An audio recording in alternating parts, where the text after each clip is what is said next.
En el salón parroquial de la iglesia, mi hijastro se puso de pie con la cara roja de furia y gritó. Él me arruinó la vida. Yo no levanté la voz. Simplemente deslicé una carpeta de cartulina color paja sobre la mesa plegable. La habitación se quedó en un silencio sepulcral. Soy Diego, tengo 57 años. Nací y crecí en el sur de Sevilla. He pasado la mayor parte de mi vida adulta transportando mercancías para una empresa de logística, haciendo rutas nocturnas y madrugadas en la carretera.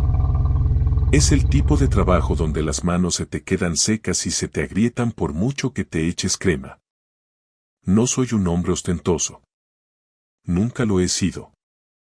Me gusta el café solo, mi furgoneta limpia y mis facturas pagadas al día. Soy el tipo que aparece cuando se estropea el termo o cuando alguien necesita que lo lleven a algún sitio a las 2 de la mañana. Durante mucho tiempo, eso fue suficiente. El salón parroquial olía a guiso de carne y a café que llevaba demasiado tiempo en la cafetera. Había platos de cartón y tenedores de plástico. El hijo de alguien había derramado un poco de refresco cerca del perchero. Podía oír el zumbido suave de los viejos ventiladores de techo, a pesar de que era enero y hacía un frío que pelaba fuera. El invierno en Sevilla tiene una forma de meterse en los huesos, ese tipo de frío húmedo que te hace sentir más viejo de lo que eres. Hugo, mi hijastro, estaba de pie a unos 3 metros de mí, con los hombros cuadrados como si quisiera pelear. Tiene 26 años, es delgado, con buen pelo y buena dentadura, el tipo de chico al que le han dicho que tiene potencial toda su vida y que usa esa palabra como si con ella se pagara el alquiler. No te hagas la víctima, dijo lo suficientemente alto para que todo el salón lo oyera. Me lo has quitado todo. Mi coche, mi móvil, mi piso. Yo no te he quitado nada, dije con calma. Mi propia voz me sorprendió. No temblaba. No estaba enfadada. Simplemente era firme. He dejado de pagar cosas que nunca me correspondió pagar en primer lugar. Hugo miró a Carmen, mi mujer, como un niño que busca a un árbitro. Carmen estaba junto al termo de café, con las manos apretando un vaso de poliestireno como si fuera lo único sólido en el mundo. No dijo ni una palabra. Había estado haciendo mucho eso últimamente. Aquel día en el salón no fue el principio de mi historia. Fue el final de un camino largo y silencioso. Pero si quieres entender por qué una sala llena de gente de la parroquia se quedó callada ante una carpeta, tienes que volver conmigo a la mesa donde aprendí cuánto valía mi silencio. Era un viernes por la noche, una de esas noches en las que Sevilla parece medio dormida pero las calles siguen concurridas. Yo acababa de terminar una ruta y Carmen me envió un mensaje. Foster's Hollywood. 18:30. Hugo viene. Por favor, no empieces nada. Esa frase, por favor, no empieces nada, ya me revolvió el estómago porque yo no había empezado nada en años. Había estado tragando cosas. Eso es lo que había estado haciendo. El restaurante estaba en un centro comercial que se parecía a cualquier otro de la periferia. Un aparcamiento enorme, carteles luminosos y el olor a comida frita flotando en el aire frío cada vez que se abría la puerta. El viento era desagradable, cortaba de lado en el parking. Sentí cómo se colaba bajo mi cuello al entrar. Dentro, el ambiente era cálido y ruidoso.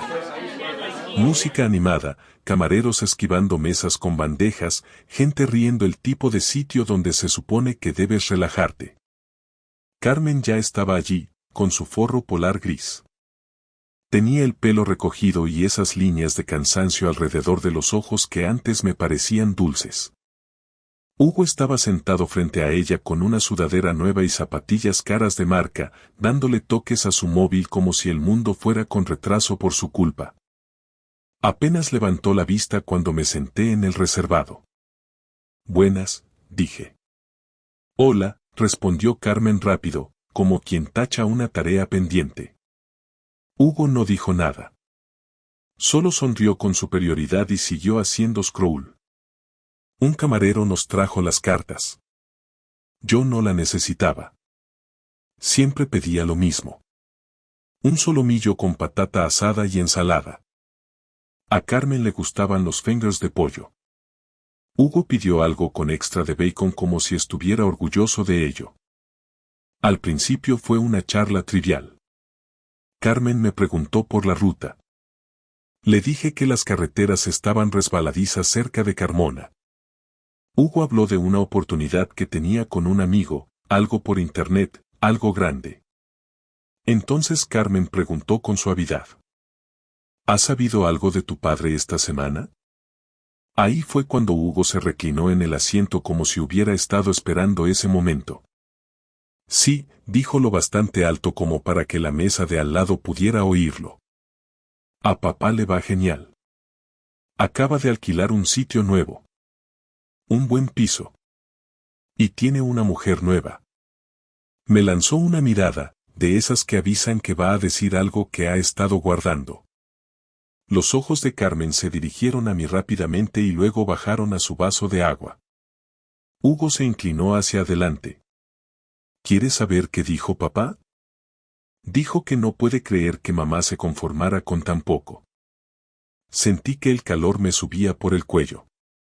No era rabia exactamente, era más bien humillación, como si alguien me hubiera vertido refresco caliente por la espalda. Hugo, susurró Carmen. Él la ignoró con un gesto. No, hablo en serio. Mamá se comporta como si esto fuera una familia feliz, pero vamos. Me miró directamente a los ojos y soltó la bofetada. Eres un perdedor. Mi padre no lo es.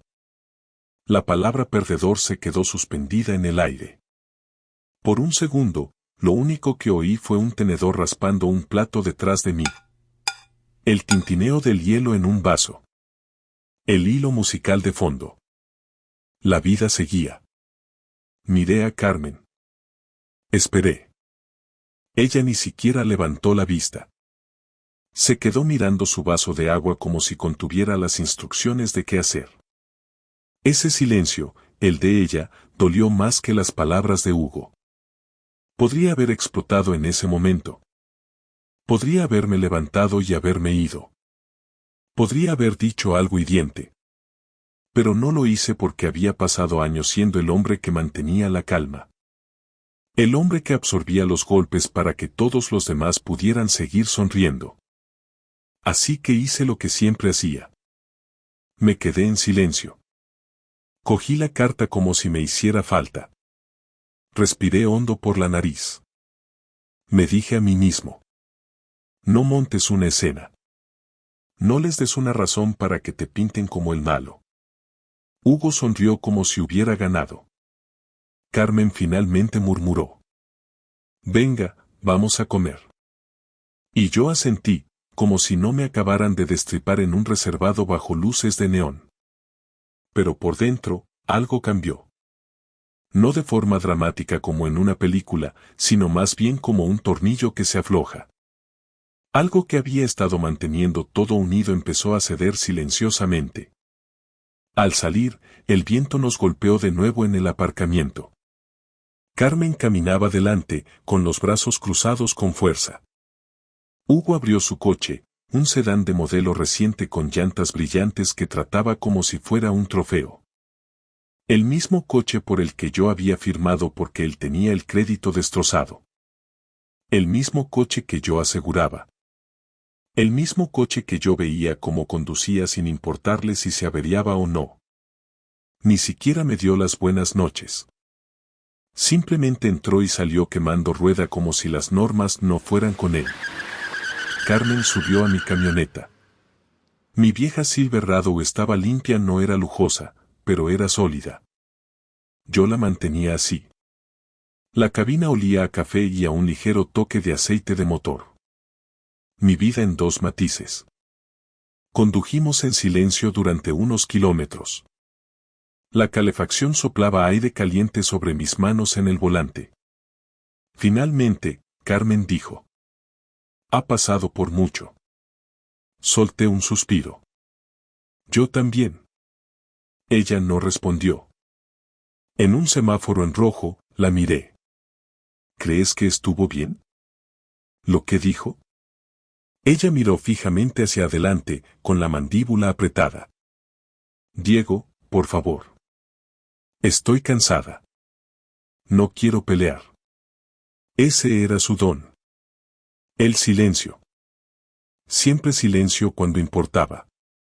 Volví a mirar a la carretera. El semáforo cambió. Seguimos conduciendo. Cuando llegamos a casa, fui a la cocina y me quedé mirando el montón de correos sobre la encimera. El recibo de la luz, cupones del supermercado, una oferta de tarjeta de crédito Vida Normal. Nada en ese montón parecía una traición, pero así es como se sentía. Carmen se fue al dormitorio sin decir una palabra más. La puerta hizo un clic suave al cerrarse.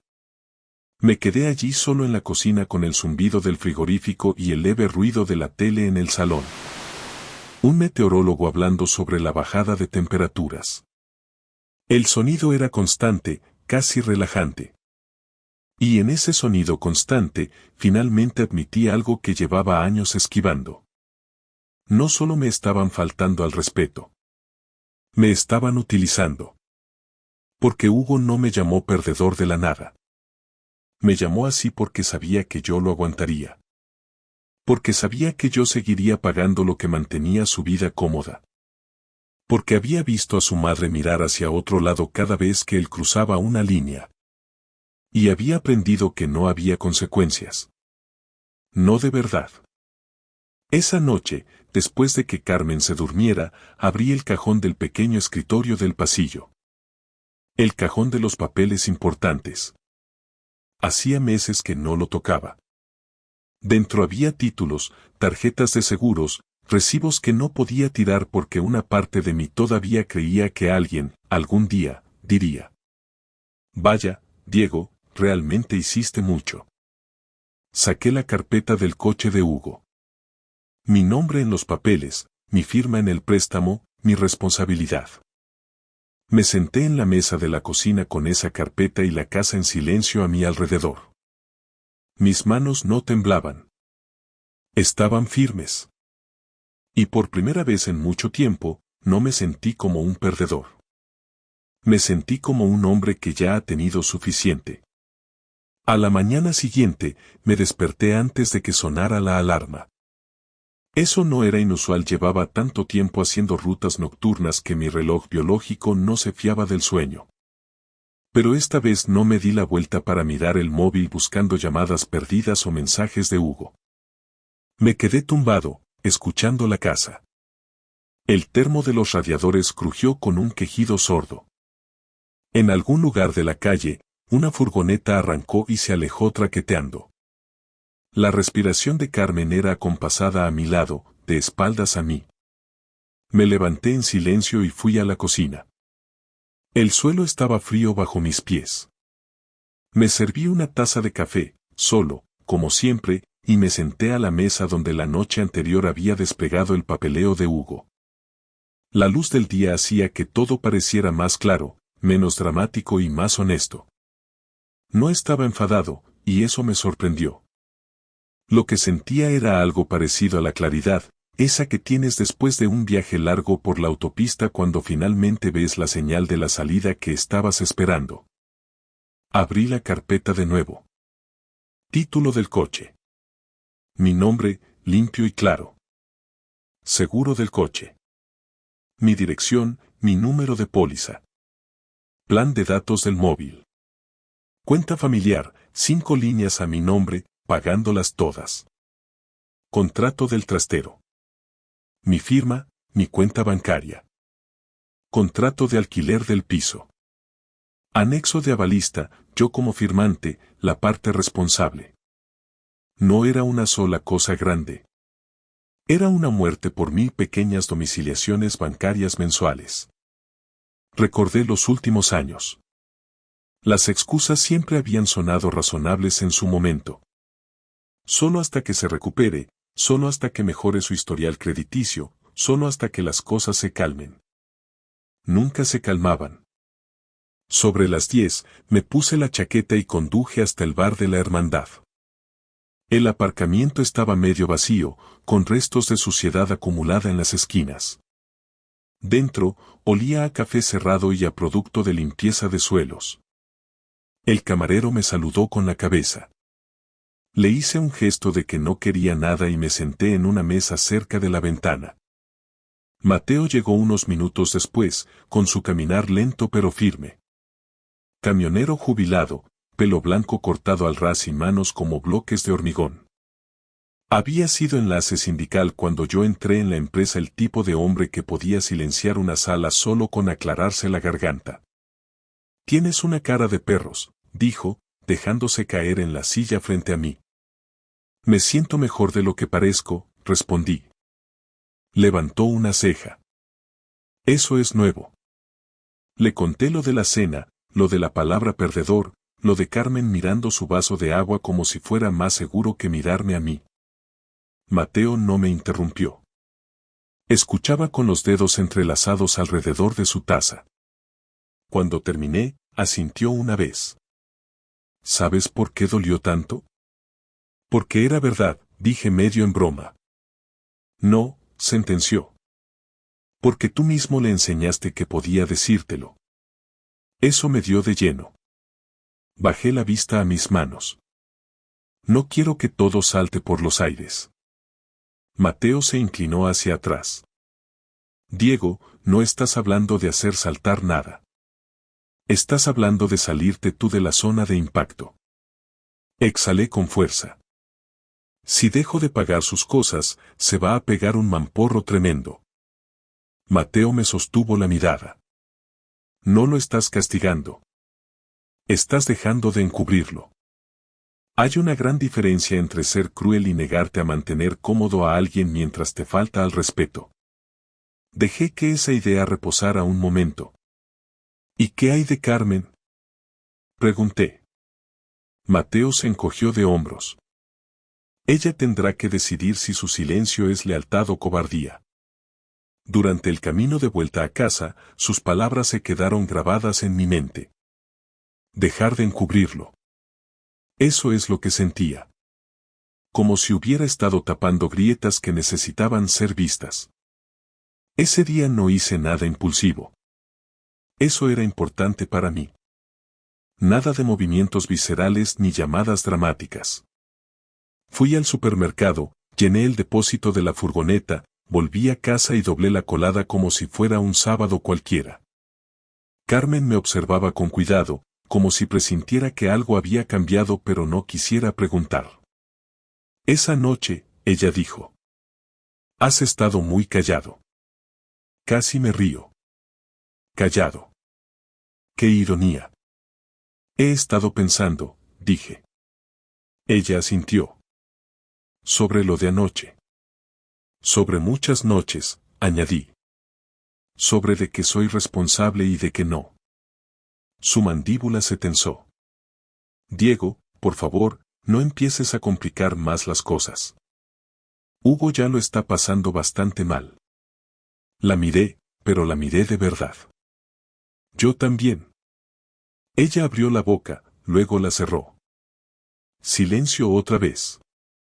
Me fui a la cama temprano, aunque el sueño no llegó fácilmente. El domingo por la mañana me senté de nuevo a la mesa de la cocina con un bloc de notas y empecé a escribir. No como una lista de agravios, sino como una lista de tareas.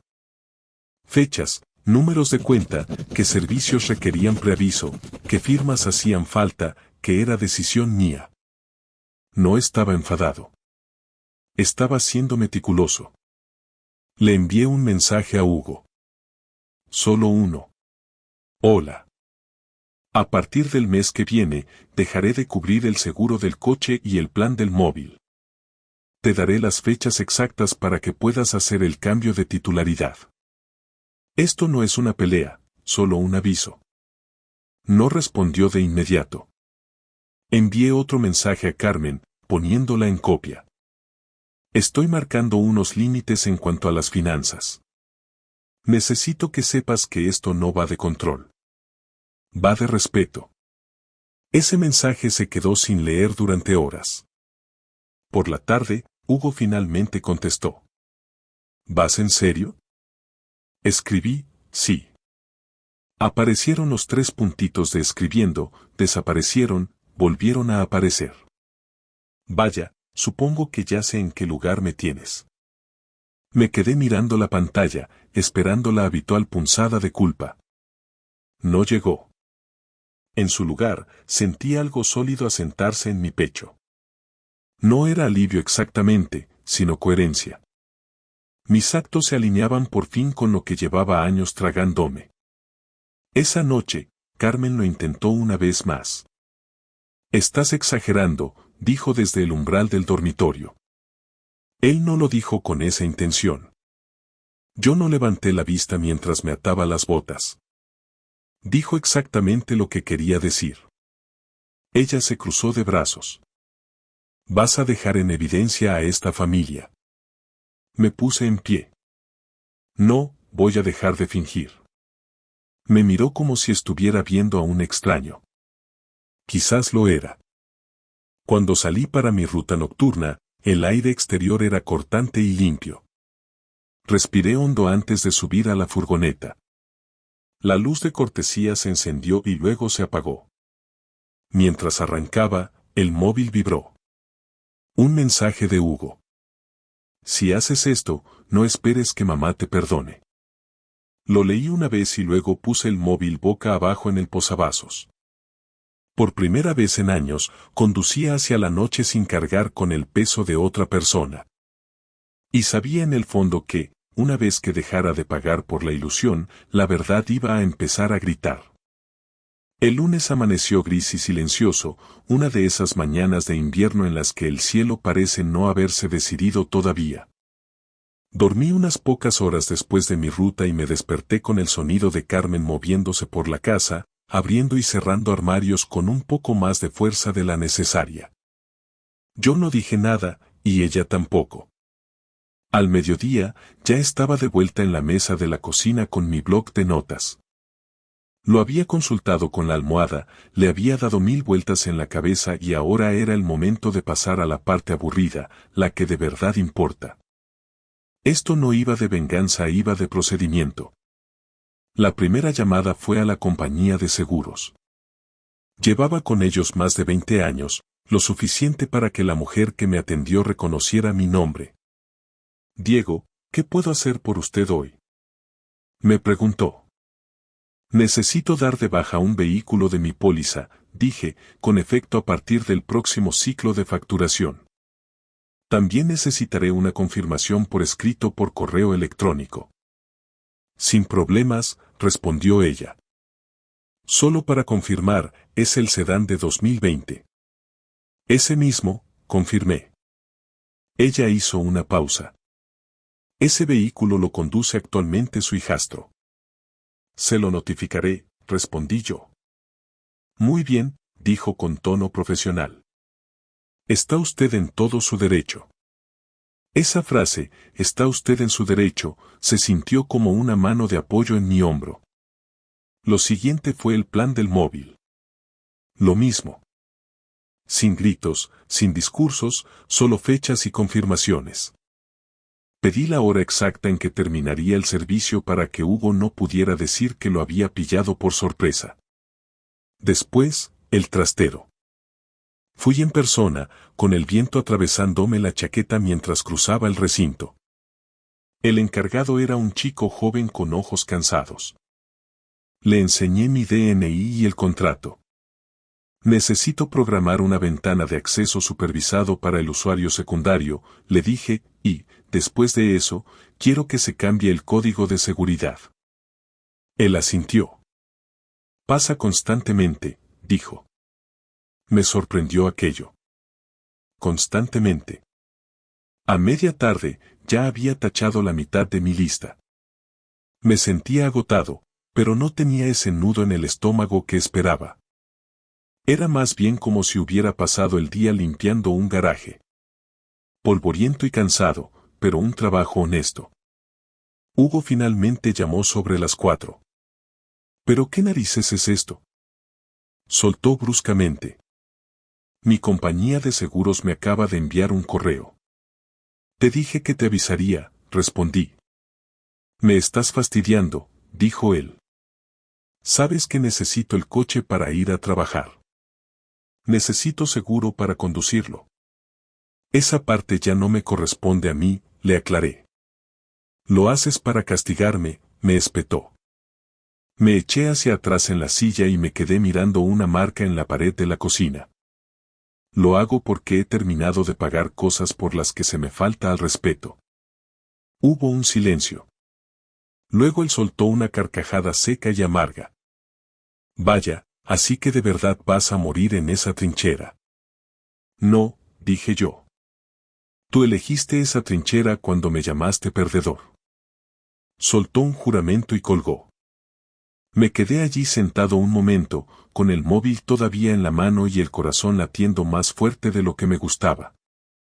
Ahí estaba la parte que tanto temía, el momento en que la duda intenta colarse. Estuve a punto de devolverle la llamada. Casi. En su lugar, cogí lo último de mi lista. El contrato de alquiler. Esto llevó más tiempo. Llamé a la oficina de gestión de la propiedad y expliqué que era una balista que necesitaba retirarse según los términos del contrato. La mujer me envió un formulario y me explicó el proceso. Tendrá que cumplir los requisitos por su cuenta o presentar un nuevo avalista, me dijo. Hasta entonces, emitiremos un aviso. Entendido, dije. Imprimí el correo y lo deslicé en la carpeta con el resto. Esa noche, Carmen finalmente habló. Ya lo has hecho, ¿verdad? Dijo desde la puerta, con los brazos cruzados. Lo estoy haciendo, corregí. Ella sacudió la cabeza. Me ha llamado llorando, Diego. La miré. ¿Ha mencionado lo que me dijo a mí? Ella desvió la mirada. Ya sabes cómo se pone cuando está estresado. Yo también, dije, pero a mí nadie me da un pase gratuito por ello. Su voz subió de tono. Estás haciendo que entre en pánico. Mantuve la mía baja. Tiene 26 años. Me miró como si no me reconociera. Quizás no lo hacía. Aquella noche, el pánico de Hugo empezó a aparecer por partes. Primero, un mensaje. Mi jefe dice que vuelvo a llegar tarde porque no tengo cómo ir. Luego otro. Los del trastero dicen que solo tengo 2 días para sacar mis cosas. Y después. ¿Ya estás contento? No respondí. 2 días después, recibí una llamada de un número desconocido. Era la oficina del piso. Señor, su hijastro no ha cumplido los requisitos de recalificación. Hemos emitido el aviso de desalojo. Solo para mantenerle informado, dijo la mujer. Gracias, respondí. Esa misma tarde, vi el coche de Hugo aparcado torcido en nuestra entrada, con una notificación de color naranja brillante bajo el limpiaparabrisas. Sin seguro. No sentí regocijo al verlo, sentí cansancio. Más tarde, esa noche, Carmen se sentó en el borde de la cama y dijo en voz baja. No tenías por qué dejar que llegara tan lejos. Apagué la lámpara. Esto llegó lejos hace mucho tiempo. Yo solo he dejado de fingir que no era así. Una semana después de la cena, las consecuencias terminaron de alinearse. Hugo perdió su trabajo. Nada dramático. Simplemente política de asistencia y falta de excusas aceptables. El coche desapareció por la mañana, remolcado legalmente tras estar aparcado sin seguro en la calle. Su móvil se apagó. El trastero se bloqueó. Sin trabajo, sin coche, sin sitio donde vivir.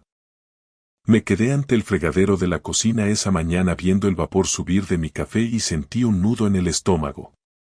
No era arrepentimiento, ni satisfacción.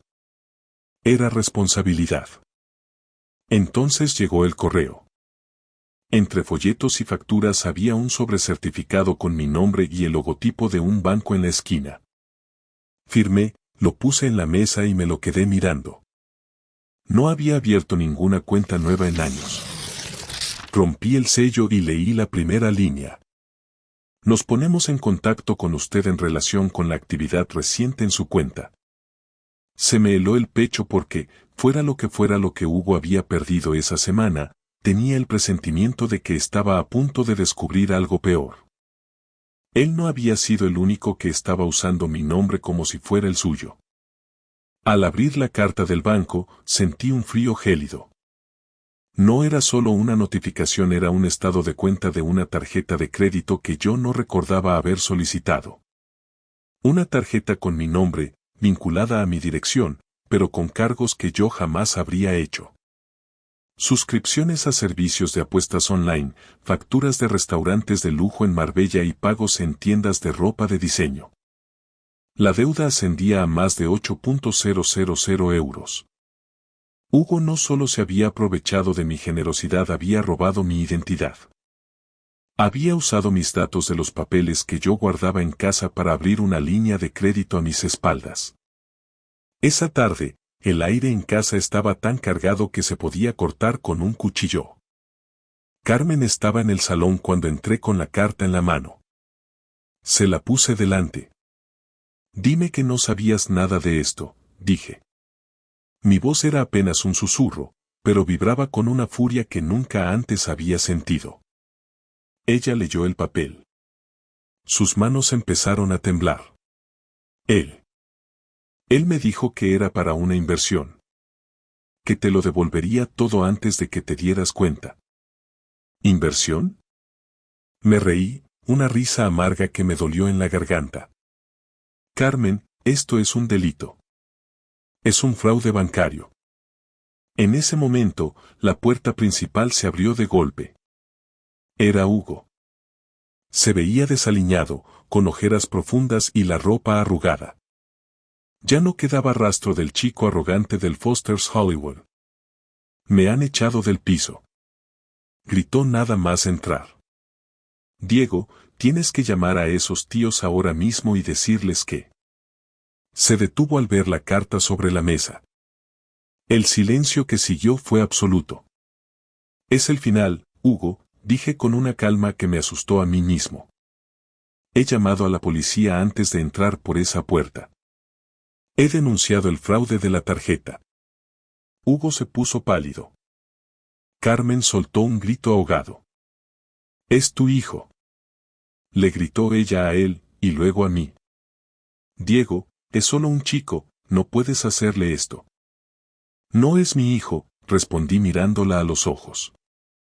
Y ya no es un chico. Es un hombre que ha decidido robar a la persona que le daba de comer. Lo que siguió fue un caos de gritos y súplicas. Hugo pasó de la rabia al llanto en cuestión de segundos, la misma táctica que siempre le había funcionado con su madre. Pero yo ya no estaba escuchando. Recogí mis cosas en una maleta pequeña. No necesitaba mucho. Mi dignidad pesaba más que cualquier ropa que pudiera llevarme. Me voy, dije mientras me ponía la chaqueta. He alquilado una habitación cerca de la nave de logística. Los abogados se encargarán del resto. La casa está a mi nombre, Carmen. Tienes 30 días para decidir qué vas a hacer, pero yo ya no voy a pagar ni un céntimo más de los caprichos de Hugo. Salí a la calle. El aire de Sevilla era húmedo y frío, pero por primera vez en años, sentí que podía respirar. Pasaron 3 meses. Ahora vivo en un pequeño apartamento cerca del río. Es sencillo, casi austero. Tengo una mesa, una cama y una cafetera que hace un café excelente. No hay gritos, no hay deudas ocultas, no hay el peso constante de la decepción de otra persona. El juicio por el fraude sigue su curso. Hugo se enfrenta a una pena de prisión suspendida y a una multa económica que tendrá que pagar trabajando, de verdad, por primera vez en su vida. Carmen y yo estamos en proceso de divorcio. Fue duro, pero entendí que su silencio en aquella cena no era cansancio, era complicidad. Y yo merezco a alguien que hable por mí cuando alguien me llama perdedor. Ayer, después de mi ruta, me senté en un banco frente al Guadalquivir.